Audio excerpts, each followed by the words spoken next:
Okay, so I done a recording earlier on, but the microphone didn't work because I was an idiot. Anyway, we're moving on with the training things, and the next one's power settings, which I thought was going to be done on the ground, but it wasn't. It actually started in the air, which was interesting because I had all my gear all switched off. So basically, when we started in the air, up here, it meant that the whole plane started shutting itself down, and I had to try and start everything up whilst being given instructions. So here. Let's talk about the throttle. If you have the need for speed, then the throttle's for you. Full control over the power output of the engine. So here the plane was cutting out and I was desperately trying to start it back up again. In the Cessna 172, that relates directly to the RPM displayed on the tachometer on the PFD. Pull back on the throttle to reduce RPM to 1800. I also had problems because the subtitles would come up right across where I was trying to look. As you can look how see, your speed and altitude here, are also decreasing. It just kept on blocking. It was so frustrating. I've since turned off the subtitles. Excellent. Okay, let's throttle back up to 2,400 RPM. So that was keeping an eye on this thing here to knock it back up. Nice. Nice. That was excellent. That kind of her. Thank you very much. With piston planes like this Cessna, it's common to have power targets defined in RPM. Well, there we go. So a very brief training session there. But we did get an A, although the increased throttle was at 82%. But I'll take it. So the next one, maneuver test. And with this time I made sure that everything was up and working and running, because yes, I figured it was going to be starting in the air.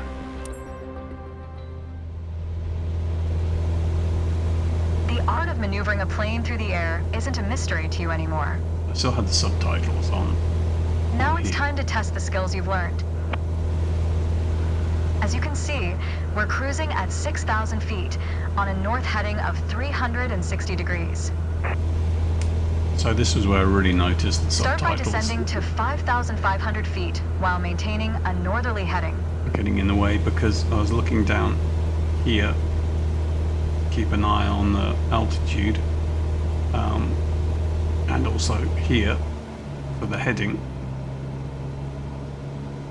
And just at the vital moments, this would keep coming up. If your speed is in the yellow section of the airspeed indicator, it means you are overspeeding. When you feel ready, start descending. While descending, reduce throttle to avoid overspeed. Reduce throttle to idle and pull gently on the yoke to slow down. So some of the instructions are a little confusing. Either I've picked up bad habits or just while the instructions are confusing. Reduce throttle to avoid overspeed. I think at this stage I was trying to work out where south was. And then I also... You can start the climb when you're ready. I didn't want to bank too much. I'm not sure where we're flying either. I'm not sure the area. But they're obviously not overpopulated area. There's a safety. But it's fairly barren. And I think they keep the weather completely sort of basic for this type of training. Nice. Nice. All right, next exercise. Maintain your heading of 180 degrees, stay at 6,000 feet, and adjust your airspeed to 80 knots. It's just as well the mission steps come up on the top right hand corner, because otherwise it'd be in one ear straight out the other. And here, yes, I've got it set up using like a yoke and throttles and rudder pedals, and so that's what I'm using rather than a keyboard or anything like that. That's okay. Gotta be, because the reduced power while maintaining heading and altitude, 48%. Not very good. So the pre-flight training, this is the new thing for the sim. You can kind of do a walk around and do your bits and pieces. And basically all it is this is just instructs you how to take the covers off the plane. Today we're going to go over all the steps, which is like so. And veto cover. Get it in the right place. You can take that off, crouch down and take away the chocks. And also, don't forget it, to take off the static port cover. and we're done for the outside. Now that we're sure your aircraft is functional and ready to taxi, let's check the inside.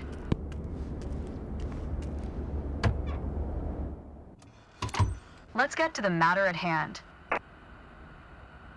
You've been given an EFB, also referred to as an electronic flight bag. It's a tablet that stores critical flight information and is the ideal tool to prepare your flight plans and enhance your piloting experience. Open it and take a look. Feel free to follow a quick guided tour of its features.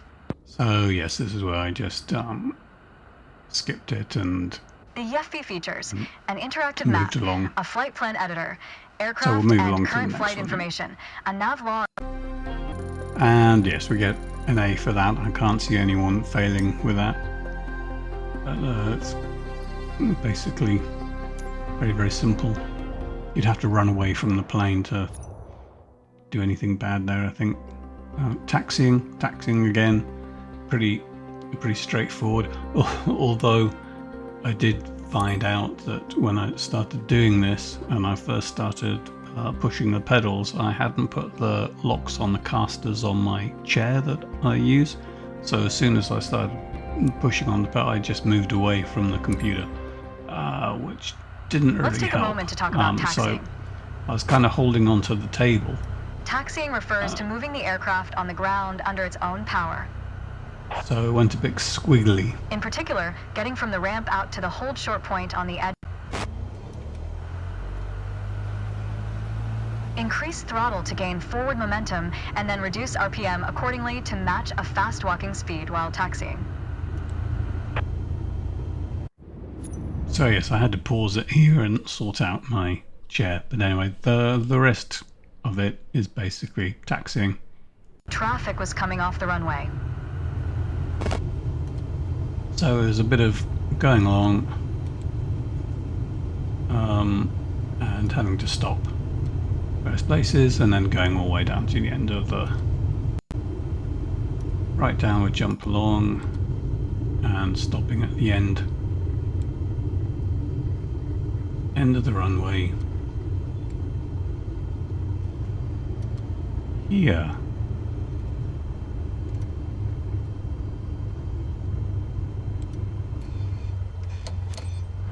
Good view of the mountains in the distance. The next challenge will be to keep the aircraft under control while at full throttle for takeoff. Well, so next challenge.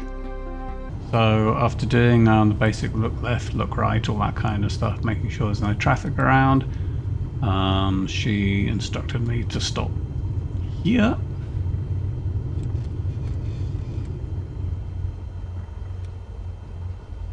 Ready for the takeoff. Excellent. All right, let's do this. Apply full power, and I'll walk you through the takeoff as we go.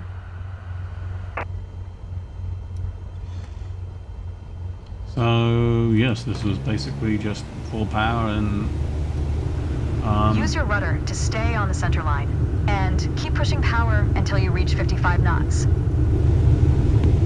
Interesting enough, I find looking here at the line to keep it lined out is easier than looking here. Good. Now gently pull back on the yoke.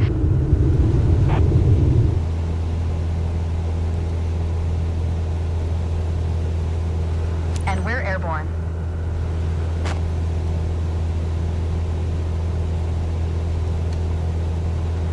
Line up the top of your instrument panel so it's a couple of inches above the horizon. That'll pitch us up and set a good climb attitude. Maintain 75 knots and we'll reach our target altitude of 5,500 feet in no time. Focus on flying straight. Use your rudders to remove the left yaw or plane as when climbing. You can see your current yaw input by looking at the MFD slip skid indicator. Well, I did have to try and find out where the slip skid indicator is, and I think, although I'll have to check, I think it's this top bit up the top there. Might have to check on that. Oh yeah, that was takeoff, and basically I do get to 5,500 feet. Maintain 75 knots and climb to 5,500 feet. There we go. Okay, 5,500 feet. You've reached your target altitude. That was a nice takeoff. Wasn't that kind of her to say?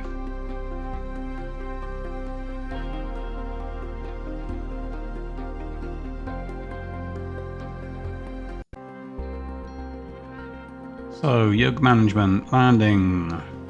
This was interesting because when we started here, I wasn't sure what to expect.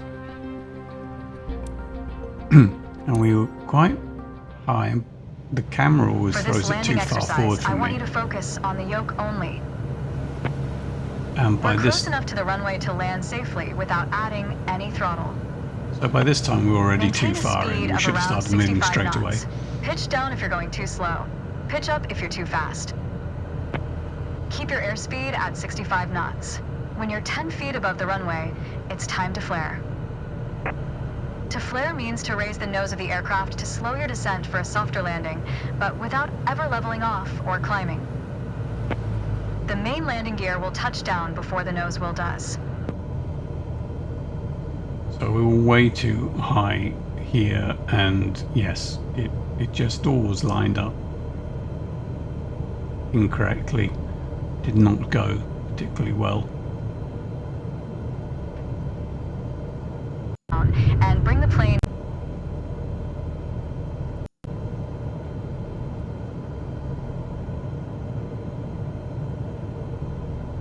So there's no way that I'd normally 500. come in at this angle. We're coming up on flare height. Resist the temptation to pull back. Now, focus on the end of the runway and pull back slightly on the yoke to aim the nose just above it.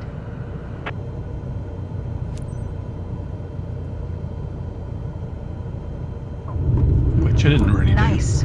Now, apply the brakes progressively to slow us down and bring the plane to a stop. Use rudder pedals to stay on the center line. So yes, that's what we did there, but I Well wasn't done. particularly happy But there's room about for it. improvement. Keep in mind that approaching the runway at the right speed is key to a good landing.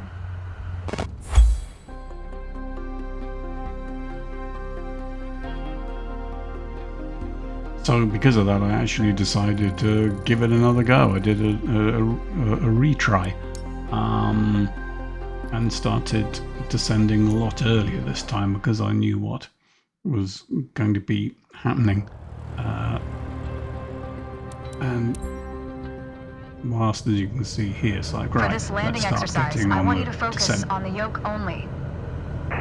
We're close enough to the runway to land safely without adding any But the actual landing itself, was still not particularly good. As if we move along here. Resist the temptation to pull back. Now, focus on the end of the runway and pull back slightly on the yoke to aim the nose just above it. Clunk. Bounce. Clunk. Nice. No. Now, apply the brakes progressively to slow us down and bring the plane to a stop. That wasn't nice at all. Use rudder pedals to stay on the center line. It was terrible. Well done. But there's room for improvement. Yes. Keep in mind that approaching the runway at the right speed is key to a good landing. So I decided that, alright, I'll just move on from there anyway, because I'm just bad at landing. So I've got another B.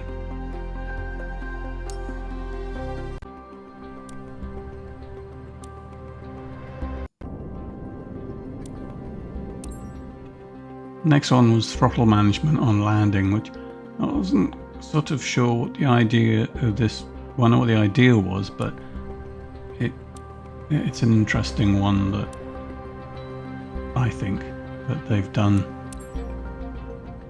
here. In the first part of this landing exercise, I want you to stay on the glide path by using the throttle. You can make small corrections with the yoke to stay aligned with the runway. Smooth action on the throttle is key for remaining on the correct glide path. If you find yourself too high, reduce your power. If you're too low, increase it. Remember though, always make soft corrections. You don't want to overcompensate. Now you can use the elevator to land. So it was basically what I was doing last time, or trying to do last time.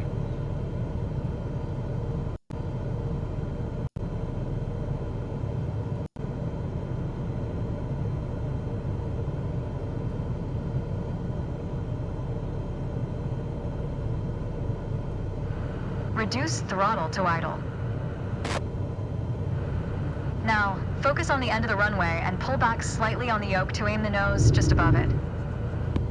And did another bounce. Nice. Now apply the brakes to slow us down and bring the plane to a stop. Try to slow down quicker this time. That was excellent. Still bounced it. So that was throttle management. But I did get an A, just. So, a bit happier with that.